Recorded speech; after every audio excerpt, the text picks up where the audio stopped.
Breaking the First Wall is the name of WandaVision's 7th episode, and it sure does. Big revelations, big developments, and big secrets are revealed. Let's get the hex out of this intro and start the video.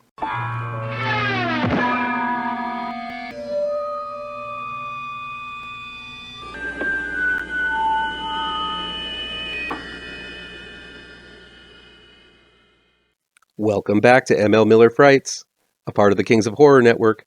I'm ML Miller. While you might be watching this video on the Kings of Horror Network, I urge you to click over to my ML Miller Frights YouTube page and give it a like. Please share with all of your buddies. Click subscribe to this channel, and don't forget to ring that bell for notifications. WandaVision, Episode 7, is directed by Matt Shakman from characters created by Stan Lee, Jack Kirby, Roy Thomas, and John Buscema. It's streaming now on Disney+. Episode 7 is jam-packed with a pair of revelations, leaving very little room for Easter eggs and clues for fans to form all kinds of theories about.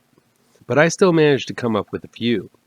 The whole thing begins with another fun intro, reminiscent of Happy Endings, a show produced by the Russo brothers, who directed the best films in the Marvel Cinematic Universe. The story opens with Wanda, played by Elizabeth Olsen, depressed and not really wanting to do any of the adult stuff. She's still wearing that sexy outfit from last week and not interested in where her husband is, how her kids are doing, or why the inside of her house is shifting its decor from era to era. The hexagonal shape is once again used on her blanket, which refers to her hex power, but since she doesn't even want to wake up and leave bed, it also refers to a protective barrier from the mess her life has become, just as the hex barrier protects Westview. This theme of Wanda's depression is ever present in Episode 7, as once again eras are shifted and reflected in the way the episode is presented, in more of a Modern Family / The Office style, where there's a semi-conscious attention to the fact that everything is being filmed by a camera. This plays right into the place in the storyline because as we shift eras once again, we even get closer to the present, where Wanda is going to be forced to deal with her trauma rather than cover it up with perky sitcom life. In many ways, this whole series is Wanda's way of coping with loss and sorrow. She's lost Vision, and using this format to deal with those feelings. A lot of the whole way Wanda's world is presented feels like her dealing with the 7 stages of death in a weird, but somewhat healthy way. From the shock which causes blind denial in the first few episodes, to anger when she fights back against those who want to force some type of reality on her, rewriting the script and ejecting anyone who challenges her reality. We now seem to be in the depression stage where Wanda has given up, yet still refuses to accept the truth, and instead takes a me day in an attempt to self-reflect and really understand what's going on. Wanda doesn't really seem to care that Pietro is not her Pietro, and warns the kids to stay away from him. She's unfazed that she doesn't know where the Vision is. All those people who were there to comfort her are no longer important to her now. She wants time to herself, to heal. Sounds pretty healthy to me for a person who everyone thinks is pretty nuts. The kids are noticing what's going on with the temporal fluxes as their game controllers shift eras, brands, and sophistication, and ends up being Uno cards. When they begin to pressure Wanda for answers she isn't quite ready to deal with, Agnes, played by Kathryn Hahn, appears out of nowhere and whisks them out of her hair. Agnes is also given time talking in confession to the camera and revealing that she did bite a kid once, something witches are prone to do from time to time. But more on that later. Meanwhile, Vision, played by Paul Bettany, wakes up where he plopped last issue, now inside the expanded hex barrier. The sword station he was close to is now turned into a circus with all sorts of clowns and circus people running around.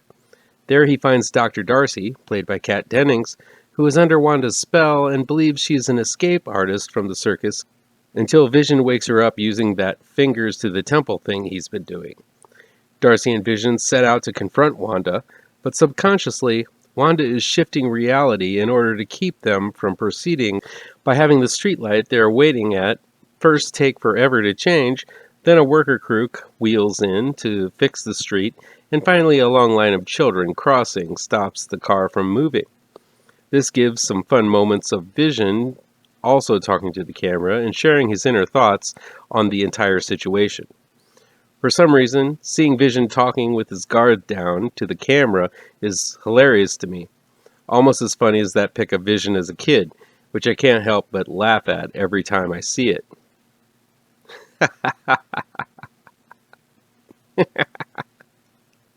Look at that. Vision finally gives up waiting and remembers he can fly out of there, and does so, leaving Darcy behind to catch up. Meanwhile, outside of the barrier, that Dick Hayward, played by Josh Stanberg, gets more aggressive and plans something big to break through the barrier. Maybe a nuke? Again, I think this sudden shift from decent guy to aggro douchebag is going to have something to do with the Skrulls, and I think Hayward will be revealed to be one of them by the end of this series. Whatever it is, he wants to exploit the Vision's tech with his Project Cataract, and seems dead set to get that tech at any cost. Further out, it's revealed that Monica's secret astrophysics guy isn't Rhodey, or Blue Marvel, or Hank Pym, or Mr. Fantastic, but some gal named Major Goodner, played by Rachel Thompson. Who? Yeah, that's what I said. She doesn't seem to have any ties to the comic, and really feels like a red herring given the big mystery surrounding who Monica's contact was. Bummer. But that leads to Monica's heroic debut, as Goodner and her team have built a space tank that should be dense enough to be able to pierce the barrier. With Monica behind the wheel, the tank attempts to plow through the barrier, but can't. This leaves Monica to make a heroic move and push through the barrier herself. This seems to finally have rewritten her DNA to the point of no return, and created a superhero out of it. How do I know? Because she does that 3-point hero landing. That's why. It's a telltale sign that you're a hero when you land on the ground in that way, don't you know? Monica seems to be able to see energy signatures once her powers are triggered, a power she has in comics. As an added bonus, Monica is wearing a sword outfit that really resembles that costume of Captain Marvel or Photon or Spectrum or whatever they decide to eventually call her. It all makes for a fantastic payoff and a cool debut of one of my favorite Marvel characters. I can't wait to see Monica unleashed in the upcoming episodes. We get another commercial. This time it's an antidepressant ad for a drug called Nexus, with a woman suffering from depression, not unlike Wanda taking a pill to relieve her symptoms. From the comics, we know that Wanda is what is known as a Nexus being, which is a being that is a focal point in all realities, and acts as sort of an anchor for all of them. This is a very powerful person, and one many would attempt to exploit, especially if they are in a position of weakness as Wanda is right now. But Nexus also could refer to the Nexus of all realities, which again has ties to the multiverse, which will lead to major problems for Spider-Man and Doctor Strange in their upcoming films. In the comics, the Nexus of all realities is protected by the Man-Thing, a Swamp Thing-like character. They're both created right around the same time, so who knows who was actually created first, who was once a man, but now travels the world with the function of keeping the portal to all realities safe. It's doubtful a character like Man-Thing will be showing up in WandaVision, let alone the giant-sized Man-Thing, but maybe he'll show up in the next Doctor Strange movie. Either way, the antidepressant pill commercial has some pretty on-the-nose lines with its list of symptoms: feeling your feelings, confronting your truth, seizing your destiny, and possibly more depression. And its tagline, Nexus, because the world doesn't revolve around you. Or does it? Again, it serves to show that Wanda is a crucial element to reality, and this depression she is feeling can be fixed if she accepts who she really is, a nexus for reality. This leads to the worst-kept secret in the series being revealed when Agnes takes the kids from Wanda, Billy, played by Julian Hilliard, who has blossoming psychic powers, says that the world is too loud, meaning that he's hearing all kinds of thoughts, but that Agnes is quiet inside, and he likes it at her place. When Agnes shows up to swipe Wanda away from Monica, we finally get to see Agnes's place. And when Wanda asks where the kids are, Agnes directs her to her basement. As soon as Wanda enters the basement, she begins to feel uneasy. There are totems and demon carvings on the wall, and purple light pulsates through weird vines growing all over the place. This is when Agnes reveals she is actually Agatha Harkness, and through a fun montage and jingle, we find out it was Agnes all along who has been manipulating everything behind the scenes. She's responsible for Pietro coming back. She's responsible for twisting events to put Wanda at ease. She was lying to Vision last week, as I hypothesized. Check out the big brain on Brad! She even killed the dog, and now it looks like she's taken the kids and put Wanda under her thrall as well. One look around Agatha's basement, and there are a few things worth noting. Agatha seems to be in possession of what looks to be the Darkhold, an ancient book of spells that is basically Marvel's version of the Evil Dead's Necronomicon. This is interesting because the Darkhold has shown up in the S.H.I.E.L.D. series before, but I don't know if that's canon anymore. It's also interesting because Sam Raimi is directing the next Doctor Strange movie, and he directed the Evil Dead series with the Necronomicon, serving as a crucial part to those movies. Kinda kooky, huh? Anyway, before Wanda goes into the basement, we also see Wanda noticing a cicada on the curtains, which may symbolize some kind of change is about to happen, since cicadas not only alert the world to the changing of the seasons, but also shed their skins.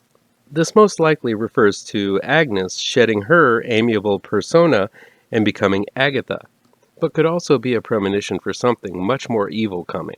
Could it be Satan? I know Agatha seems to have been revealed as the big bad, but with all of the devil and hell talk, it wouldn't surprise me if there was a manipulator behind Agatha's manipulations.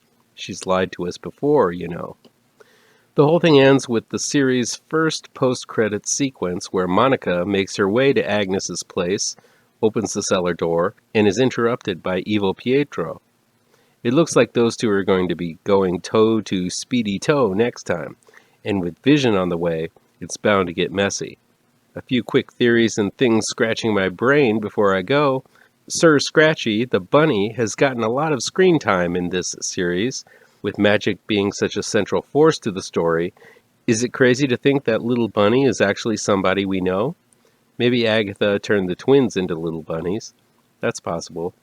But the bunny was with Billy and Tommy when they got there. While it's a stretch, I think Sir Scratchy, with the initials SS, might actually be another SS in the Marvel Universe. Stephen Strange. There have been hints that somebody big is going to be showing up in the next few episodes, and with WandaVision directly tying into Doctor Strange and the Multiverse of Madness, it would make sense that the Good Doctor would show up. Or maybe it's Ralph. Who knows? Who the hell is Ralph anyway? Agatha keeps on referring to her missing husband, but we haven't seen him yet. I know the go-to guy is Mephisto, but with all the reference to hell and the devil, who else can it be? Mephisto is tied in with Wanda's story so tightly, it would make sense that he shows up somewhere in this series, despite the reveal of Agatha as the big bad. Maybe Agatha, Agnes, is married to Mephisto, or tied to him in some biblical way. Who knows? Then again, it doesn't shed light on some other mysteries, like, who the hell is that mailman guy? Is he Mephisto? He seems to show up every time Agnes intervenes, and in this episode, he seems to be working for some kind of organization named Presto. Agatha says, "You don't think you were the only one who uses magic here," stating the obvious that she's another magic user, but not limiting it to only one sole magic user. I still believe Emma Caulfield Ford, who we see as Dottie Jones again in this episode, is another magic user, Arcana Jones from the Squadron Supreme. It makes sense that more than one magic user has been summoned to be a part of Agatha's scheme, and Dottie fits the bill. Why give her a highlight in episode 2 if she doesn't factor in the equation somehow? And what is Agatha's true motivation? She seems to be trying to manipulate Wanda to bring back someone who is already dead. She did it by killing the dog and also bringing back Pietro, although not that universe's Pietro, but someone from another corner of the multiverse. Because Marvel likes their multi-dimensional villains, something tells me that Agnes has lost somebody and is trying to manipulate Wanda to bring them back using her own power, a power that Agatha, doesn't have. Unlike other episodes, this one seems to hinge upon two very important beats: establishing Monica as a superpowered being and revealing Agatha as the big bad. It was a simply structured episode, but not one without some intrigue and moments of fun and mystery. Can't wait till next week, where the shit finally hits the fan. Only 2 more episodes left, though there's a rumor that there might be one more, making this an even 10 episodes. Either way, I'll see you back here next week for another dissection of WandaVision.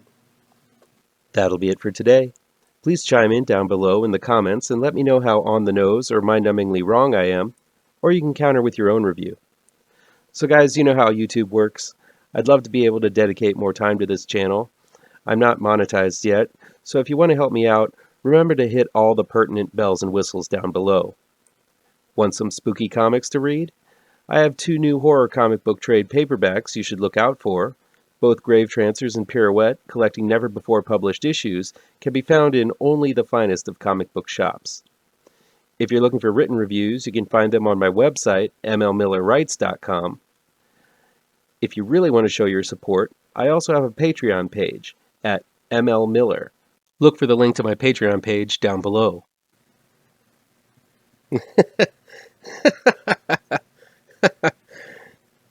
That's some funny shit.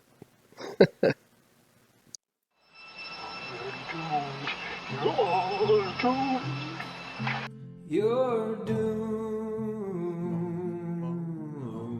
to live the life you're meant to be, stuck inside your reality. You're doomed. Oh, you're doomed. You're doomed. You're doomed. Live the life that you are meant to be. Live inside